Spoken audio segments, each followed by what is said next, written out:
지난 시간에는 좀 복습을 좀 했죠. 오늘은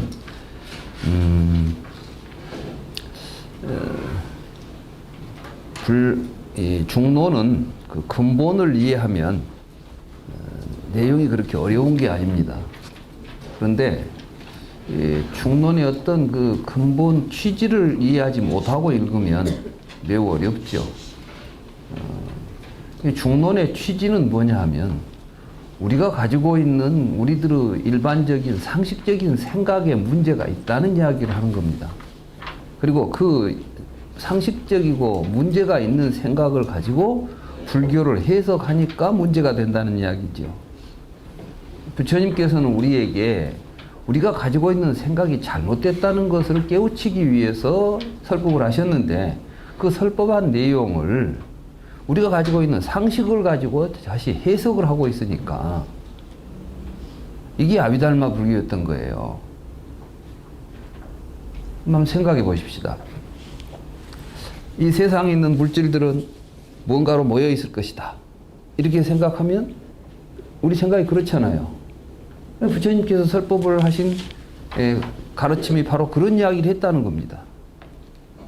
예를 들자면 요즘 우리가 그 오온 가운데 색 이렇게 말하면 색을 뭐라고 번역하죠?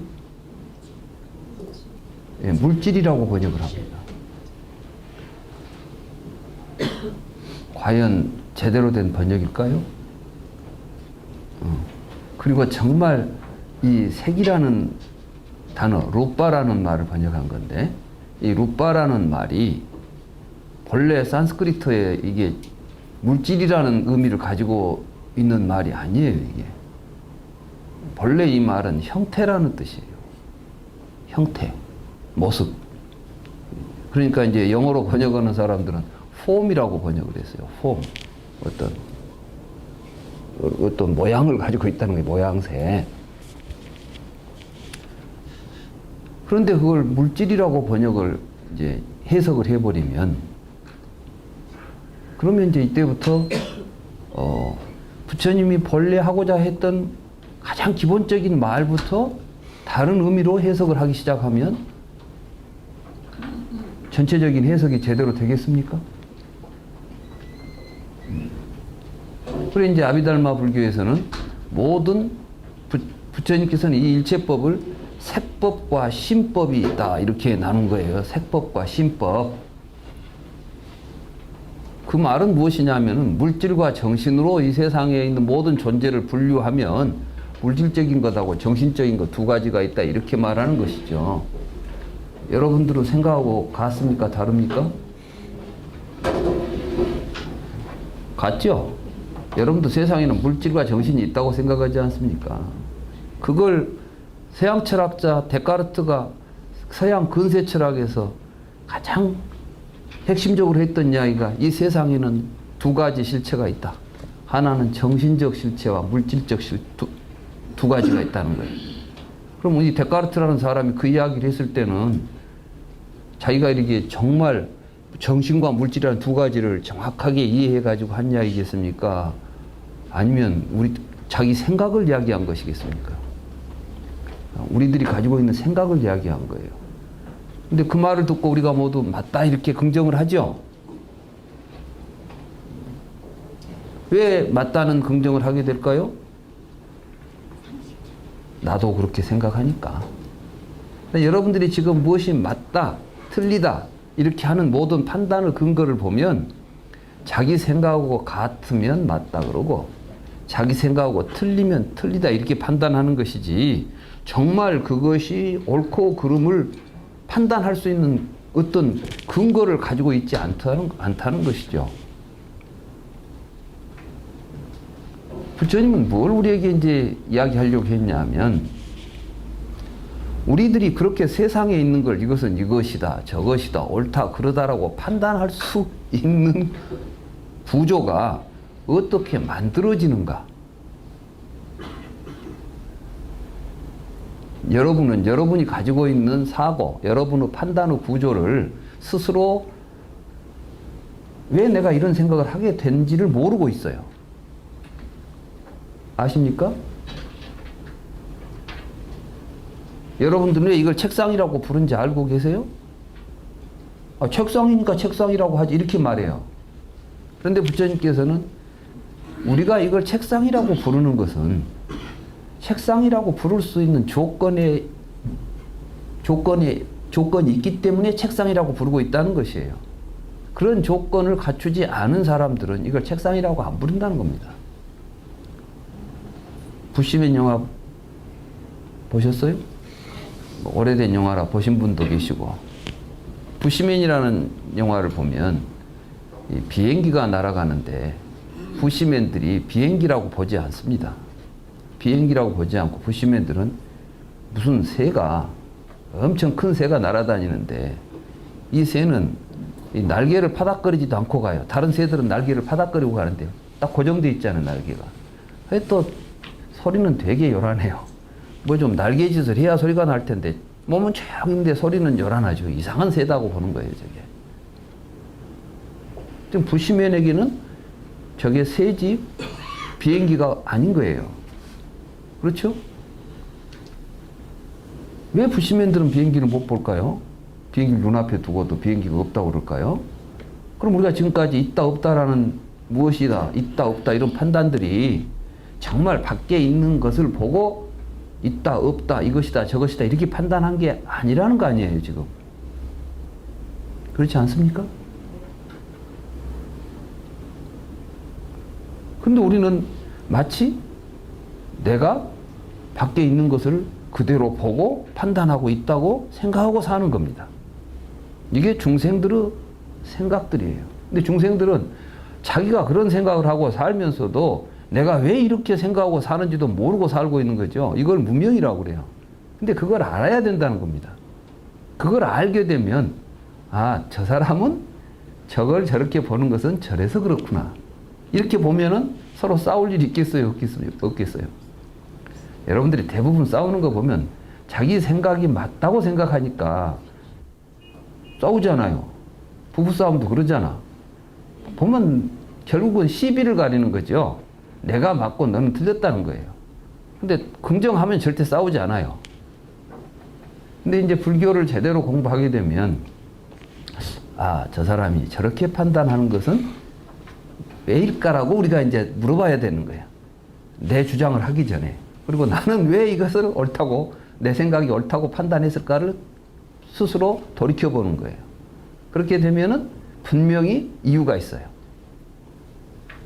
그리고 그걸 이해하게 되면은 상대방을 다투기보다는 그러한 조건들에 대해서 이해하고 서로 갈등이나 이런 갈등이 일어날 수 있는 조건을 우리가 정확하게 파악하게 된다면 그 갈등이 일어나지 않은 조건을 우리가 새로 만들어가기 위해서 노력하게 되겠죠?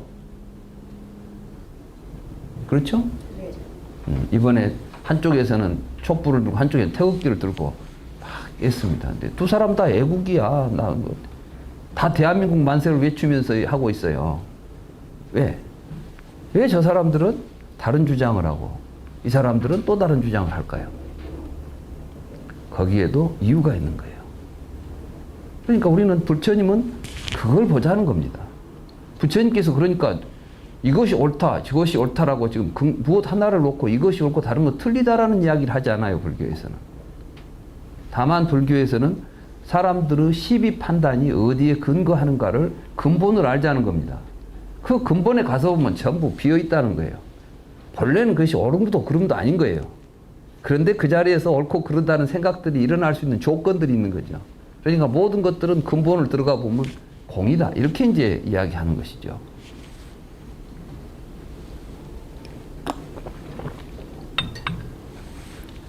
다시 이제 이 색이라는 개념으로 들어가서 보면 아비달마 불교는 너무나 상식적인 우리들의 생각과 일치한 해석을 하게 돼요. 그러니까 많은 사람들이 무슨 말인지 좀 아리송했던 부처님의 말씀을 우리가 알고 있는 상식적인 이야기로 막 풀어주니까 이제 명확하게 보이는 것처럼 보이는 거예요. 맞다는 것이죠. 맞다고. 그러고 나서 이게 이제 이 말이라는 것을 한번 만들어가면 이 말 저 말이 맞아야 돼요. 이걸 보고 이제 정합성이라 그래요. 이제 부처님 말씀을 우리가 이제 이해하려면 이경에서 하신 말씀과 저경에서 하신 말씀을 하나의 맥락에서 이해를 해야지, 여기서 한 말하고 저기서 한 말하고 서로 안 맞으면 그건 제대로 된 해석이 아니잖아요. 그런데 그런 상식적인 이야기를 가지고 부처님 말씀을 해석하려고 보면 절대로 안 맞아요, 앞뒤가. 그러니까 이제 그걸 맞추려고 하다 보니까 뭐가 일어나요? 복잡한 이론을 만들어요. 그러니까 처음에는 이해하기가 쉬운 것 같은데 아비달마 교리에 들어가서 보면 이제 교리가 복잡해져 가지고 납득을 할 것도 같은데 이제는 이걸 다 알려면은 너무 많은 이론이 필요한 거예요. 그러니까 지난번에 우리가 살폈던 6인, 사과, 오연 뭐 이런 거 있었죠.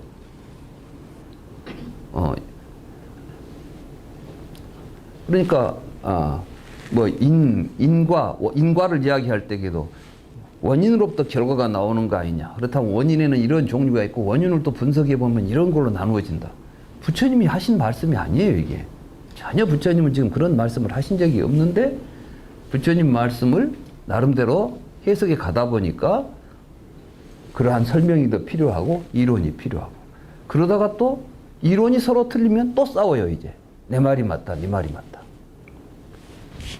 이러한 상황에서 가장 이제 큰 실수가 뭐냐 하면 부처님께서 실제로 말씀하신 교리를 보면 오온을 중심으로 해서 법을 설하고 계십니다. 오온을 중심으로.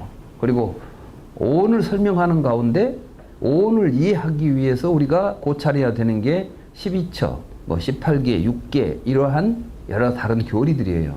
그리고 12연기 뭐 이런 것들도 다 결국은 오온을 문제 삼았을 때에 그것을 올바로 이해하고 그것을 바르게 깨닫기 위해서 시설된 가르침들이에요. 말하자면 이제 그걸 설명하기 위해서, 그리고 뭐 방편이라 그러죠. 말하자면 내가 지금 저기 앞에 있는 롯데월드 뭐 건물을 이야기해야 돼요. 그러려면 내가 이제 롯데월드는 생긴 게 겉모양은 은빛으로 빛나고 뭐 생긴 거 뭐 송곳같이 이렇게 이제 우리가 이제 위가 뾰족하다 뭐 이런 식으로 설명을 하잖아요. 그럼 그 언어라는 것은 지금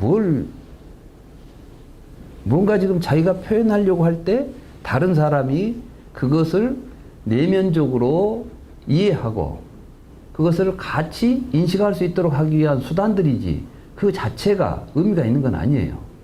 그렇죠? 어떤 사람은 저것이 무엇같이 생겼다고 할 때 사람마다 또 다르게 인식할 수가 있는 것이죠. 그런데 부처님께서 하신 말씀을 그대로 진리다, 진실이다라고 믿고 이걸 이제 다른 말하는 이름으로 다시 이것을 분석하고 다시 재배치를 하고 이론을 만든 것이죠. 그래서 지난번에 말씀드렸듯이 삼과라고 하는 분류를 하게 됩니다. 일체법을. 다시 말해서 부처님은 이 세상에 있는 모든 존재 현상들을 여실하게 꿰뚫어 보시고 그것들을 가지고 말씀하셨는데 그 일체의 모든 것들을 분류하면 5가지로 분류가 되기도 하고 또 경우에 따라서는 12가지로 분류할 수도 있고 18가지로 분류할 수도 있고 6가지로 분류할 수도 있다. 이게 바로 온처계외라고 하는 분류입니다. 근데 이제 온은 5온, 처는 뭐 6입처, 12입처, 계는 18개, 6개 이런 이제 이 불교 용어 가운데 이 3개의 중요한 개념들이 불경에 굉장히 자주 등장하고 있습니다. 그래서 이 계 3처의 3가지 이걸 보고 이제 삼과라고 불렀어요. 삼과.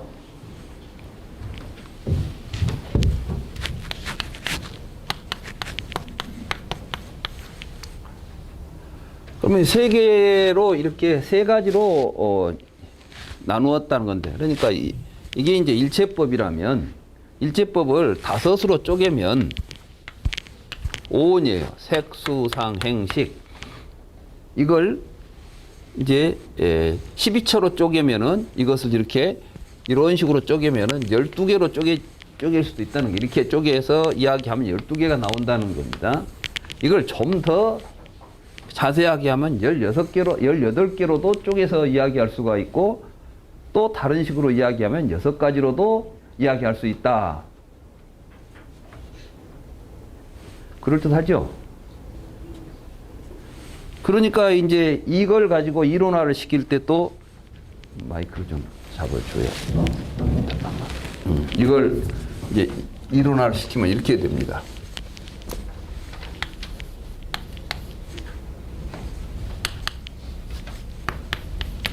오원에서는 색법에가 색, 신법에가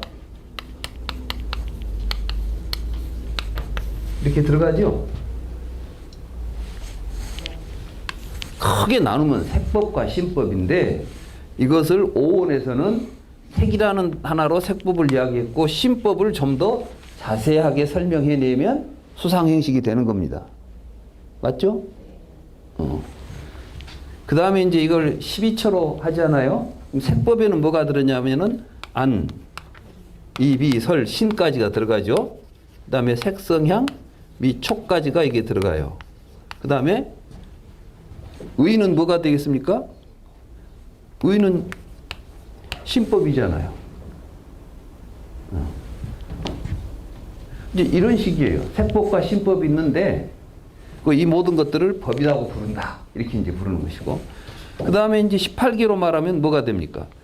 역시 12처 가운데 이것은 18개가 되는데 식이 들어가는 거 있잖아요. 육식. 안입이 설신 의식하고 의는 어디에 속합니까? 이제 신법에 속하는 거예요. 그러면 여러분들이 이해할 때는 개념적으로 이해가 되죠? 아, 그렇겠구나. 이 세상에는 여러 가지 존재들이 많은데 크게 나누면 물질, 정실로 나눌 수 있고 물질을 좀 더 자세하게 분석하면은 이렇게 분석이 되고 정신을 좀 더 자세하게 분석하면 이런 내용이 되겠구나. 그러니까 오온이라고 이야기하든 12처라고 이야기하든 18개라고 이야기하든 그 전체는 같은 거예요, 다른 거예요? 같은 거예요. 전체를 5가지로 쪼개면 5원이고 12가지로 쪼개면 12처고 18가지로 쪼개면 18개고 6가지로 쪼개면 6개다. 근데 왜 부처님은 그렇게 복잡하게 막 6가지로 쪼갰다가 12가지로 쪼갰다가 18가지 이런 일을 하셨을까요? 왜? 이제 여기서 대답해요. 아, 왜 뭐 하나 일체법 이야기를 하면 됐지 뭘 이렇게 했다냐 그러니까 근기에 따라서 이 5가지만 이야기해줘도 알아들은 사람한테는 오원 이야기하면 알아들으면 간단하게 했을 텐데 잘 못 알아들으니까 좀 자세히 설명하다 보니까 12처를 이야기하기도 하고 또 그래도 못 알아들은 사람한테는 18개도 이야기하고 이렇게 해서 부처님은 근기에 따라 대기설법을 했다.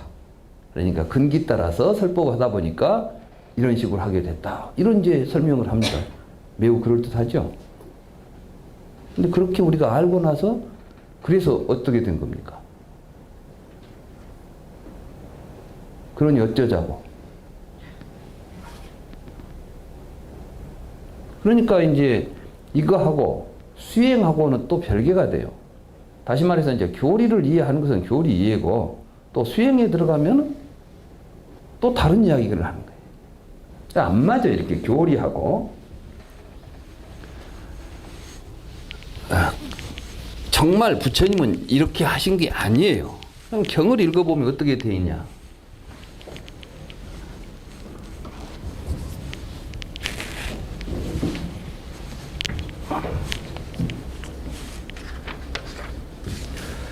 어, 56쪽을 보시면 주 62번이 있습니다. 그러니까 이런 내용들이 불경에는 이제 초기 경전에는 수도 없이 나오는데 그 중에 가장 이 대표적인 여러분들에게 설명하기 좋은 경을 하나 여러분들에게 소개를 제가 62번에서 하고 있습니다. 이 자바함경에 나오는 이야기인데, 제가 이제 그 한문으로 돼 있죠. 좀 한문을 보시는 분들은 또 쉽게 보실 수 있지만, 제가 그냥 읽으면서 설명을 해드리겠습니다. 여시하문 일시불주 사유국 기수국 고독은 한때 부처님께서 사유국 기수원에 계셨다. 시의 유 이비구, 그때 다른 어떤 비구가 독일 정처 혼자 고요한 곳에서 전정 사유하다가, 이 전정 사유가 쉽게 말하면 이제 선정입니다. 근데 우리는 선정 그러면은 아무 생각 없이 몰입에 들어가가지고 삼매에 들어가고 막 이런 걸 선정이라 하잖아요. 근데 이제 불경에서 초기경전에서 보면 스님들이 앉아서 하는 게 뭐냐면 부처님의 가르침을 가지고 사유하는 거예요. 사유한다는 것은 무엇을 의미하냐면은 이 사유에는 두 가지 형태가 있습니다. 하나는 뭐냐면 개념적으로 사유하는 사유가 있습니다. 이 개념적으로 사유하는 사유는 단어끼리 단어와 단어의 이 언어적인 구조 속에서 사유가 진행되는 겁니다. 이렇게 되면 뭐가 나오냐면 이제 말들이 모아져 가지고 논리적으로 정합성을 가지고 문장이 만들어지고 문장이 또 정합성을 가지고 연결되다 보면 이론이 만들어집니다. 그러니까 세상의 모든 이론은 이렇게 언어로 되어 있죠. 이걸 희론이라고 부릅니다. 이 중론에서 지금 희론을 정멸한다 그랬을 때는 모든 이론을 깨부순다는 이야기입니다. 그러면 불교는 이론이 아닙니까? 이론은 사람마다 다른 논리를 적용하면 같은 말도 다른 식으로 사용하기 시작하면 이론이 달라져 버려요. 그렇죠? 그러니까 논리학을 아무리 적용해서 그 말이 논리적으로 맞냐 틀리냐를 검증해 보면 모순된 두 이론이 다 논리적으로는 하자가 없는 거예요. 그러니까 논리학이 진리를 이야기할 수 없다는 것입니다. 부처님은 이미 경에서 그런 말씀을 하셔요. 논리학 가지고는 안 된다. 그러니까 부처님은 철학적으로 보면 이미 인간이 지금까지 가장 훌륭한 지적 기능이라고 생각했던 이성, 그 이성이 가지고 있는 논리적 사유, 이것조차도 사실은 진실에 접근하는 올바른 방법이 못 된다라고 보고 있는 거예요. 그러면 어떻게 해야 됩니까? 그러니까 결국은 자기 내면을 성찰해야 된다고 말하는 겁니다. 그래서 이제 부처님의 모든 말씀은 이 말씀을 그 의미를 자기 자신에게서 찾아야 되는 거예요. 수, 그러면 수는 부처님이 느낌이다. 어떤 것이 수인가? 수에는 괴로운 느낌, 즐거운 느낌, 괴롭지도 즐겁지도 않은 느낌, 이런 게 있다. 그러면은 수는 괴로운 느낌, 이렇게 언어적으로 이해하는 게 아니라 여러분들에게 어떤 통증이 오거나 어떤 가슴이 아프거나 막 할 때 이게 이제 수예요. 또는 막 즐겁군 할 때 여러분들이 이제 직접 내가 이게 수구나. 부처님께서 말씀하신 수는 그러니까 밖에 있는 거예요. 내 안에서 느껴지는 것들이에요. 근데 실제로 보면 모든 언어를 여러분들이 여러분이 사용하고 있는 언어의 내용들이 밖에가 있지 않다는 거예요. 들여다보면 전부 자기 안에가 있는 것들이에요. 책상은 밖에 있지 않냐? 잘 들여다보면 책상은 지 안에가 있어요. 아까 부시맨이 비행기가 지 안에 없으니까 바깥에 있는 비행기를 못 보죠. 그렇습니까? 안 그렇습니까? 여러분들은 밖에 비행기가 있어서 본 줄 알았죠? 그럼 여러분들이 지금 말하는 본다고 하는 것은 전부 지 안에 있는 걸 가지고 보는 거예요. 그러니까 결국 이 세계를 우리가 이야기하다 보면 밖을 보고 이야기하는 것들은 전부 낭설들이에요. 언어만 왔다 갔다 하는 거예요. 진짜 그 실상은 어디에 있어요? 지 안에 있는 거죠. 그러니까 불교는 이제 자기를 바로 보는 공부다, 이렇게 말하는 거예요. 그러니까 모든 게 자기 안에 있는 겁니다. 그래서 부처님께서는 이렇게 말씀하셨다니까요. 나는 의식이 있고 생각이 있는 한길 몸속에 있는 세간과 세간의 집과 세간의 멸과 세간의 멸에 이르는 길에 대해서 이야기한다, 이렇게 말했어요. 이게 사성제예요. 그러니까 사성제 또리는 모두가 다 우리 안에 있는 이야기를 하는 거예요. 우리 내면에 있는 이야기. 그러니까 이 불교를 통해서 확인해 가야 될 것은 그것이 자기 내면에서 부처님의 말씀이 무슨 의미를 가지고 있는가를 자기 자신을 성찰하는 도구로 부처님의 말씀을 사용하는 것이지 부처님의 말씀에 맞는 바깥에 있는 것들을 따지는 게 아니라는 말씀이에요. 그러니까 전정 사유한다 할 때 사유라는 것은 그렇게 하는 겁니다. 그러니까 이제 그런 것들로 인해서 경이 설해지고 있어요. 우리는 여기서 이런 지점을 굉장히 정확하게 살필 줄 알아야 됩니다. 근데 대부분 모두가 사유를 하면 그 사유 대상을 밖에 놓고 있어요. 그죠? 과학이든 철학이든 종교든 사유 대상이 밖에 있습니다. 신 그러면은 밖에 있는 신을 이야기하죠. 그렇죠? 근데 진짜 밖에 신이 있을까요? 기독교를 믿는 사람에게 물어본다고 합시다. 당신이 알고 있는 신은 어떤 신입니까? 라고 한번 물어봅시다. 그러면 모든 기독교인들이 똑같이 대답할까요? 어디 한번 신의 모양을 그려보라고 합시다. 똑같은 모양을 그려낼까요? 신의 성격을 한번 이야기해보라 합시다. 신이 좋아하는 것이 뭔지 한번 이야기해보라 합시다. 똑같이 이야기할까요?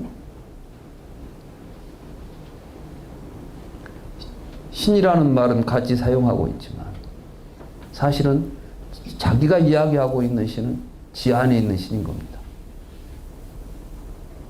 부처님도 한번 생각해 봅시다. 불교 믿는다고 다 부처님을 똑같이 보고 있을까요? 자기가 알고 있는 부처님을 자기는 부처님이라고 보고 있는 것이니까 그 부처님은 밖에 있는 부처님입니까? 지 안에 있는 부처님입니까? 예. 불교를 공부할 때 마음 밖에 한 물것도 없다. 이 이야기를 하는 거예요, 지금. 그런데 지금 불교에서는 바깥에 세계가 있고 이 세계 일체가 있는데 그 일체 가운데서 물질은 이렇게 생겼고 정신은 이렇게 생겼고 정신을 또 분류하면 이런 것들이 있고 저런 것들이 있고 이게 지금 제대로 된 겁니까?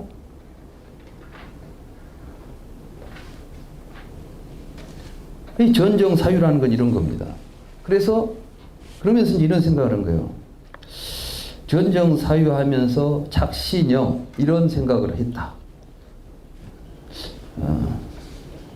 그러면서 비구가 어떻게 알고 어떻게 보아야 법을 볼 수 있을까? 더 다르마를 볼 수 있을까? 그러니까 이 다르마라는 개념 자체가 요즘 우리가 이 다르마라는 말을 굉장히 법이라는 말을 애매하고 모호하면서도 너무나 자의적으로 많이 써버립니다. 특히 아비달마 불교가 그랬어요. 이 법이라는 말을 존재라는 말로 써버려요. 그러니까 일체법 그럼 일체 존재, 제법 개공 그럼 모든 것은 비었다 이렇게 말해버린다고. 맞죠? 제법 개공. 저 한 가지 의심이 좀 생겼다고 그러는데요. 아까 그 룩바에 대해서요. 말씀하실 때 그 중원에서 볼 때는 형태나 모습이나 모양으로 볼 수가 있는데 아비달마 법에서는 하나의 물질로 본다고 말씀하시는데요. 제가 그거를 들으면서 생각한 게 우리가 지금 생각을 할 때 어떤 물질이 있으면 또 그 형태나 모양을 생각할 수가 있지 물질이 없는데 어떻게 형태나 모양을 생각할 수 알 수 있습니다. 예, 그렇습니다. 예, 그렇게 말씀을 하셨는데 지금 그 상계를 설명하시면서 마음 안에서 보는 게 이루어진다고 할 때의 그 모양과 형태가 마음속으로 볼 수가 있다는 것을 느끼기는 했는데 제가 저는 잘 모르는 입장이잖아요. 아비달마 이게 딱 공부하면서 보면 이게 자꾸 헷갈리고 그러면서 어떤 것이 정법이며 어떻게 나가야 될까? 그게 항상 지금 의문스러운 거거든요. 그렇습니다. 우리 주변에 지금 문제는 뭐냐 하면 아비달마 불교를 이게 불교다고 하면서 이제 다른 걸 막 또 전부 부정하죠. 이제 아비달마 또 하시는 분들은 아비달마가 진리다 이렇게 말하니까 실제로 이제 보니까 이 불광에서도 지금 뭐 또 아비달마 강의를 하신갑더라고 누가.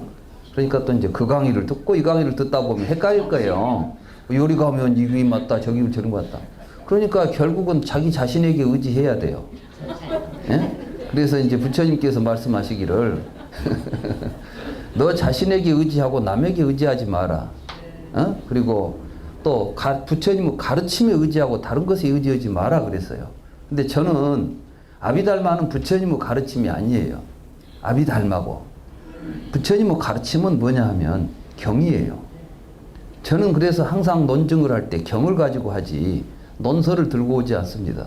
또 내 책을 가지고 증명하지 않아요. 나는 지금 이 경을 가지고 이야기하지 않아요. 이 경이 뭐냐면 바로 자기 자신을 의지해서 진리를 찾아갈 때에 그 길잡이가 되는 것이 경입니다. 부처님의 가르침이에요. 그러니까 사실은 너 자신에 의지하라. 또 내 가르침에 의지하라. 이 둘은 틀린 말이 아니에요. 똑같은 말입니다. 아시겠어요? 그러니까 자기에게 의지한다는 건 뭡니까? 자기 자신을 들여다봐야 된다는 이야기예요. 그러니까 밖에 있는 이야기가 이렇다 저렇다 하지 말라는 거예요. 야, 그러니까 이제 아비달마는 이제 들으시면서 각자 알아서들 하세요. 왜냐하면 어떻게 합니까? 나는 내가 좋다는데. 이건 누가 어쩔 수가 없어요. 이게 부처님도 그러셨어요. 말을 데리고 가서 물가에까지는 데려갈 수가 있지만 그 먹냐 안 먹냐는 것은 말이 먹어야지 내가 어떻게 먹여주냐. 진리를 설했지만 그 진리를 받아들이고 안 받아들이고는 각자의 몫이다. 열애는 다만 보여주고 가르쳐줄 뿐이지 먹여줄 수는 없다. 왜? 자기가 먹어야 되니까. 그러니까 저는 그래요. 이야기하다가 이 이야기가 전혀 이해가 안 된다 싶으면 더 이상 이야기하지 않아요. 왜냐하면 할 필요가 없어요. 왜냐하면 싸움밖에 안 일어나 이제. 네가 맞다 내가 맞다. 우리는 지금 싸우기 위해서 이거 내 주장하려고 하는 게 아니에요. 이 모든 가르침은 내가 옳다 이런 이야기를 하려고 하는 게 아니거든요. 그래서 부처님이 말씀하시기를 금강경에서 내 법은 옳지도 않고 그러지도 않다 이렇게 말해버리잖아요. 시비를 가리는 문제가 아니라니까. 근데 사람들은 자꾸 시비를 가려가지고 진리는 시비 속에서 가려지려고 하는데 벌써 시비가 일어난 지점은 진리가 없는 자리예요. 왜 없는 자리냐? 시비는 언어 속에서 일어나니까 그래요. 말을 붙여놓으니까 시비가 붙었는데 마음으로 느낀 자리에는 시비가 안 일어나요. 자, 여기에서 이 물이 달다, 쓰다 이론이 붙었어요. 자기가 지금까지 보면 이렇게 맑고 흰 것들은 다 달았어요. 어떤 사람은 지금까지 자기가 본 것은 이렇게 생긴 건 다 썼어요. 그럼 이제 전부 이제 이거 이제 갖다 대죠. 이렇게 생긴 거 이름을 대요. 뭐 얼음 뭐 이런 거 내가 보니까 전부 쓰더라. 그 사람은 뭐 또 쓴 것이 들어있는 뭘 먹었는 모양이지. 또 어떤 사람은 달더라. 둘이 계속 싸우면 결판이 납니까 안 납니까? 먹어보자. 먹었어요. 뭐라고 해야 돼요? 먹고 나서 무슨 이론이 있겠어요 없겠어요? 없어요. 그러니까 이제 여러분들이 직접 이제 체험을 해야 돼. 자기화를 시켜야 된다고요. 그래서 그거 일어나면 이제는 싸울 필요가 없는 거예요. 아시겠어요? 제가 이야기했잖아요. 물질이라는 말 자체도 사실은 시간이 흘러가면서 물질 개념 자체가 과학에서도 계속 변하고 있습니다. 처음에는 물질은 원자로 되는 것이라고 봤어요. 모든 물질은 원자로 이루어졌다고 생각하고 원자론이었지 않습니까? 그죠? 근데 이제 원자가 없어져 버렸어요. 요즘 뭐 에너지를 갖고 설명하려고 해요. 에너지. 에너지라는 말을 여러분들이 잘 알고 계세요? 무슨 전기회사에서도 에너지를 하고 가스회사도 에너지를 하고 또 뭐 과학자들도 에너지를 하고. 그래 에너지라는 말이 여러분들이 잘 알고 있는 것처럼 보이지만은 에너지라는 말 자체도 사실은 쓰일 때마다 다른 의미를 갖고 쓰이는 겁니다, 이게. 그때 그 쓰일 때는 누가 쓰고 있어요? 쓰는 사람의 의도에 의해서 에너지라는 의미가 결정되는 것이지 에너지라는 단어가 가지고 있는 의미를 가지고 있는 존재가 밖에 있지 않다니까요, 실제적으로.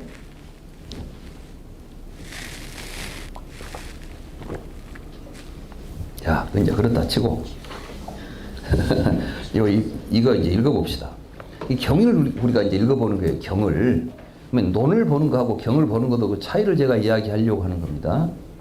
이제 논에는 지금 온처 계를 저렇게 설명해 놨죠. 근데 경에서 과연 그런 설명이 있는가를 보자는 겁니다. 경에는 그렇게 안 나와 있어요. 어떻게 나와 있냐.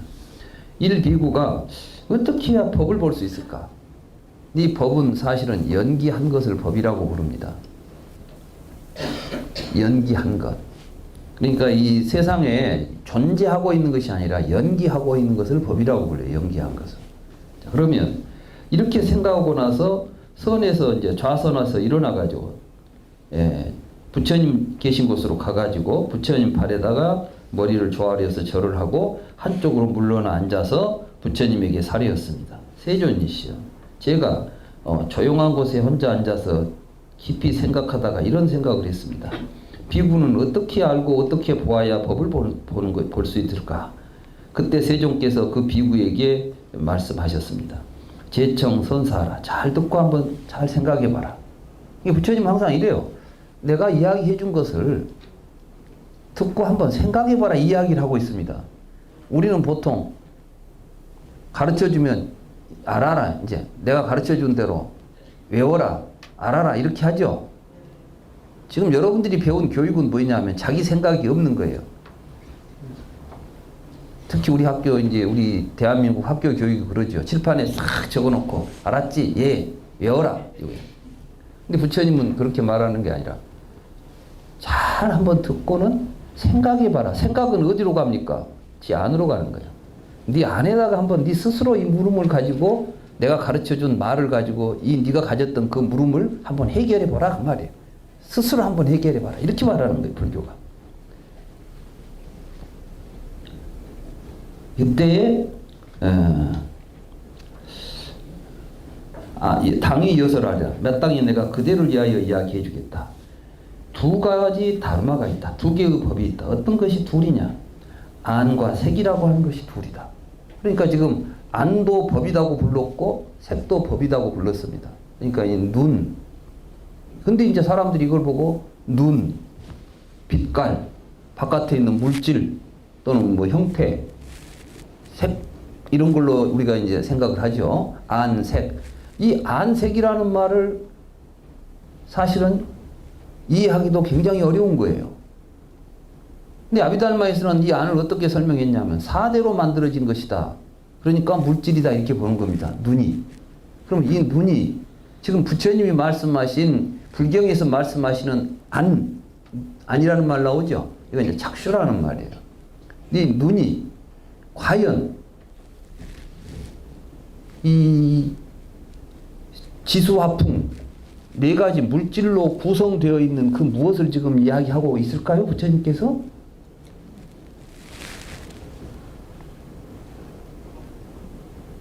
그건 물리학자들이 사람 눈알 떼가지고 몇 가지로 되어 있는 걸 분석해 보니까 이거는 지수화풍 네 가지로 되어 있네. 지금 부처님이 그 이야기를 했을까요? 그런 이야기 한 게 아니잖아요. 그런데 이걸 색법에다 넣어놓고 모든 색법은 또 뭘로 되어 있다고? 지수화풍 4대로 된 것이다. 이렇게 설명을 해버려요.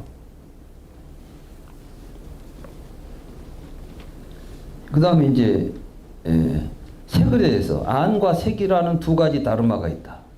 이 둘은 여기서는 이제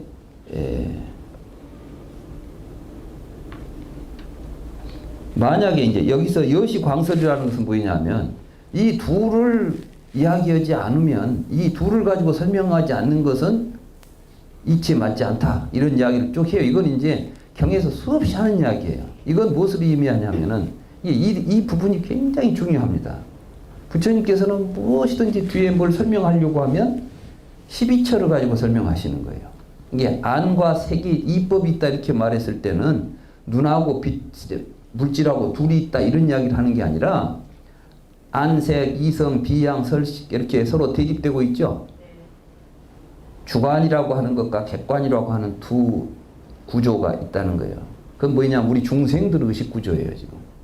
그때 이제 이 부분은 그래서 이 안은 육근을 의미하는 것이 아니라 육입처를 의미하는 겁니다. 그래서 12입처를 이야기합니다. 이 12입처가 중생들의 의식 속에 있는 거예요. 여러분들이 어떤 사물을 보게 되면 여러분들에게는 보고 있는 내가 있다고 생각해요. 이게 보입니까? 누가 봤어요? 무엇이 보였어요? 바깥에 있는 이것이 보였죠. 그때 여러분들은 안에는 보는 놈이 들어있고 밖에는 보이는 놈이 있다고 보는 거예요. 어떻게 있어요? 형태를 가지고 있죠. 이 형태 속에 컵이 있는 거예요, 지금. 그죠? 이렇게 아야따나라는 말 자체가 그 속에 무엇인가가 들어있다는 의미예요. 그러니까 입처라는 것은 들어가서 머무는 장소란 뜻입니다. 그럼 이 중론을 이제 중론에서는 이런 설명 안 쳐. 왜냐하면 중론에서는 지금 아비달마 너희들이 잘못된 생각을 하고 있으라고 이야기하지, 구체적으로 입처가 뭐다 이런 설명은 하지 않아요. 그러나 이제 경에 그리고 그 당시에 이 아야따나라는 말 자체는 부처님이 혼자 쓰신 말도 아니고 인도에서 이미 널리 쓰던 말이에요. 어디에서 사용되느냐? 우파니샤드라는 그 고대 인도인들의 그 브라만교의 베다에 보면 브라만이 머무는 장소를 아야따나라고 불러요. 그래서 브라만이 머무는 4가지 장소가 있다 이렇게 말할 때 4개의 아야따나가 있다 이런 표현이 나옵니다. 이 찬도기야 우파니샤드라는 우파니샤드에 보면 거기에 이제 그러면서 어떤 말씀을 그 우파니샤드에서 어떤 이야기를 하냐면은 브라만은 볼 때는 눈 속에 머물고, 그렇죠?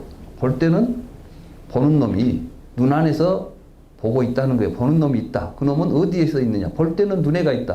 근데 항상 눈에가 있진 않아요. 들을 때는 어디로 갑니까? 들을 때는 귀에가 있다. 이게. 숨 쉴 때는 호흡 속에가 들어있고, 생각할 때는 마음 속에 들어있다. 그러니 이곳이 이 4가지가 브라만이 머무는 장소다. 이렇게 했던 거예요. 그럴 때 아야따나가 뭐냐면 아야트가 들어가다는 뜻이에요. 응? 이게 아야따나라는 것은 들어가서 머무는 장소. 그래서 한문으로 번역할 때 입이라고 번역도 하고 처라고 번역도 하고 입처라고 번역도 했죠. 이제 한문으로 번역하는데 보면 육입처, 육처 이렇게 3가지 번역문이 나옵니다. 그러니까 아야따나라는 말을 속에서 들어간다는 말과 장소라는 2가지 뜻이 있으니까 장소에다가 초점을 맞추면 처가 되고 들어간다는 데 초점을 맞추면 입이 되고 2가지를 같이 합쳐놓으면 입처가 되는 거예요. 그러니까 이걸 번역하신 옛날 한문을 번역하신 분은 그 의미를 그대로 살리고 있습니다. 그런데 이걸 육근이라고 해석해 버리는 거예요. 이제. 육근. 육근이라는 말하고 처라는 말은 같은 말이 아닙니다. 그런데 아비달마 불교에서는 입처가 근은 동일하다고 보고 12처는 육근 육경이다 이렇게 설명을 해버리는 거예요. 그랬죠? 참 쉽죠 그냥. 근데 이제 입처가 뭐냐고 이제 이리 생각하기 시작하면 그때부터는 어려워요. 그러니까 입처라는 말을 왜 했어요 그 사람들이. 이 브라만교에서는 아트만이라고 하는 실체가 있다고 봅니다. 말하면 자아라는 것이 있고 모든 존재 속에는 아트만이 들어있다고 보는 거예요. 브라만이 세상을 창조하고 모든 존재 속으로 분화해서 들어갑니다. 그러니까 아트만의 형태로 브라만이 모든 존재 속에 숨어 있다고 봅니다. 나에게는 나의 아트만이 있습니다. 이것을 아라고 부르는 것입니다. 그때 부처님께서 그것이 없다고 이야기한 것을 무아라고 불렀던 거예요. 그러니까 이 무아라는 것은 아트만이 없음, 아나트만이에요. 근데 이것을 자아라는 개념하고 또 섞어 놓으니까 우리들은 무아 그러니까 내가 없다고? 이렇게 이제 또 헷갈리는 겁니다. 부처님도 내가 없다는 무아를 이야기하면서도 나는 이렇게 말한다. 이렇게 아라는 말을 또 써요. 이때는 뭐냐면 아함이라는 말이에요. 아함. 이 산스크리트로 아함이라는 것은 주어로서 나를 의미합니다. 이건 아트만은 아니죠. 우리는 실질적으로 현상 속에서 나라고 호칭하고 부르고 있는 살아있는 내가 있습니다. 근데 그 속에 아트만이라고 할 수 있는 변치 않고 시간을 초월해서 이 세상 저 세상으로 돌아다니면서 존재하고 있는 그 어떤 실체적 자아는 없다. 이 이야기를 부처님이 하시는 거지. 내가 없다는 이야기를 하는 게 아니라는 이야기예요. 근데 많은 사람들은 무엇을 이야기하면서 내가 없으면 어떻게 하라고, 나는 어떻게 하라고 막 이러는 거야. 근데 그게 아니라니까요. 그 내가 나라고 부르는 나를 정확하게 이해하고 살자는 겁니다. 근데 우리는 전부 그 나가 볼 때 속에 들어있는 놈으로 착각하고 있는 거예요. 그죠? 응. 내가 보는 것이 아니라 볼 때 나는 보는 놈이 되어 있는 거예요. 보지 않을 때는 나는 보지 않는 놈인 거예요. 내가 있어갖고 보고 듣는 게 아니에요. 이해가 돼요? 우리는 지금 내가 속에 있다고 생각하니까 그 내가 태어나서 죽을 때까지 내 몸속에 계속 살고 있을 거라고 생각합니다. 그 속에서 이놈이 몸속에 들어서 살고 있는 놈은 없습니다. 다만 몸을 가지고 숨쉬고 있는 놈을 나라고 부르고 있죠.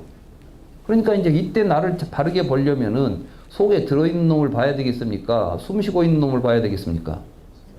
숨쉬고 있는 놈을 보니까 계속 혼자 고정된 상태로 있습니까? 계속 조건에 따라서 변하고 있습니까?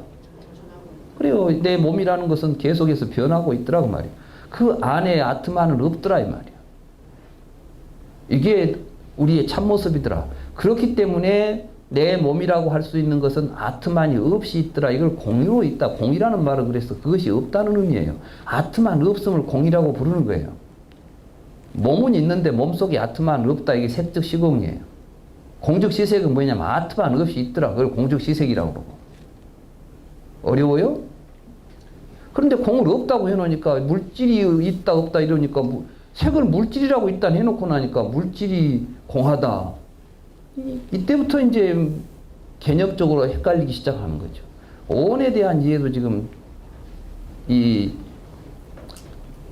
아비달마 불교가 이렇게 그 개념적으로 혼란스럽게 만들어 버렸어요. 그러면 오온은 도대체 뭘까요? 여기서 말하는 오온. 여기 한번 봅시다. 세종께서 안과 색을 연하여서 뭔 이야기. 근데 이제 부처님은 이 두 가지가 모든 중생들이 만들어내는 세계의 근본이라고 봤어요. 모든 것은 12입처다. 부처님은 일체는 12입처다. 이렇게 이야기합니다. 근데 또 일체법은 12입처다. 이렇게 또 해석을 해버리는 거예요. 이 참 아비달마 불교가 부처님이 하지도 않은 말을 붙여가지고 아주 이상한 말들을 많이 만들어 놨어요. 왜냐하면은 일체라고 했을 때는 일체법이라는 말하고는 다른 표현입니다. 일체라는 것은 그것도 불교의 독특한 용어가 아니에요, 이게. 또 우파니샤드에 보면 일체는 브라흐만이다 이렇게 돼 있어요. 왜 일체가 브라흐만입니까? 모든 것은 브라흐만에서 나와서 브라흐만으로 돌아간다. 그렇기 때문에 일체는 브라흐만이다 이렇게 이야기합니다. 이때 일체라는 말은 무엇을 의미하죠? 자, 기독교에서는 무엇을 일체라고 부르겠습니까? 그렇지, 신이지. 일체는 신이다. 원자론자들은 일체를 뭐라고 부르겠습니까? 일체는 원자다 이렇게 말하겠죠. 이게 모든 것은 그것으로 되어 있다. 거기로부터 나온다. 모든 존재의 근원, 토대, 이걸 의미하는 거예요. 그런데 부처님은 이 세상에서 우리 중생들이 보고 있는 모든 것들은 다 보고, 듣고, 냄새 맡고, 맛보고, 만지고, 생각한 것들이지 그 외에 다른 것이 없더라는 거예요. 그걸 부처님은 또 아까 어떤 말로 하셨죠? 내가 말하는 세상은 의식이 있고 생각이 있는 한길 몸속에 나타난 세상을 이야기한다 이렇게 말했죠. 그 말씀이나 일체는 12입체라는 말씀이나 똑같은 말이에요. 그렇지 않습니까? 여러분들 한길 몸속에 세상이 만들어지는 구조를 한번 보세요. 뭘로 여러분들 안에 세상이 만들어집니까? 여러분들이 가지고 있는 세상에 대한 모든 것들은 본 것들이죠. 들은 것들이죠. 냄새 맡고 맛보고 만지고 생각한 것들이죠. 그걸 떠나서 이야기해버리면 여러분들은 알아듣도 못하고 의미도 없어요. 이게 일체예요. 근데 이 일체법이라 해가지고 12처 속의 모든 것들이 다 포섭된다. 이렇게 설명해 버리는 거예요. 그러니까 이걸 일체법은 그러니까 오온도 일체법, 12처도 일체법, 18개도 일체법. 그 일체법을 세 가지로 분류해 놨으니까 삼과. 뭐 이런 설명을 가지고 이론화 만들어서 설명해 주면 뭐 모르는 사람들이야 그런가 보다 하고 또 이론이 그럴듯하니까 굉장히 매력을 느끼게 되겠죠. 그러나 부처님은 그렇게 설법하지 않으셨다는 거예요. 일체를 통해서 어떻게 오온이라고 하는 현상이 만들어지고 나타나게 되는가를 설명하면서 12처를 씁니다. 그러니까 12처라는 개념은 오온을 설명하기 위한 전 단계에서 설해진 거죠. 그러니까 12처에서 18개가 형성되면 그 18개에서 오온으로 형성되는 것들이 우리들의 삶 속에서 일어나고 있다는 겁니다. 그러니까 이제 이 법문을 잘 이해하려면은 정말 내 삶을 내가 들여다보니까 나 안에 있는 이 오온이라고 하는 요소들이 12처라고 하는 구조 속에서 일어나고 있는가를 스스로 성찰해 봐야만 이 말의 의미를 알겠죠. 이제 가서 이 생각을 해야 되는 거예요. 이렇게 전정사유. 아, 바로 이런 지점에서 이렇게 부처님이 말씀하셨구나. 이게 다름화였구나. 이렇게 이제 보게 되는 거예요. 그렇게 해서 깨달음으로 가는 거라고. 그 이야기는 이제 좀 쉬었다 해야 되겠네요. 네.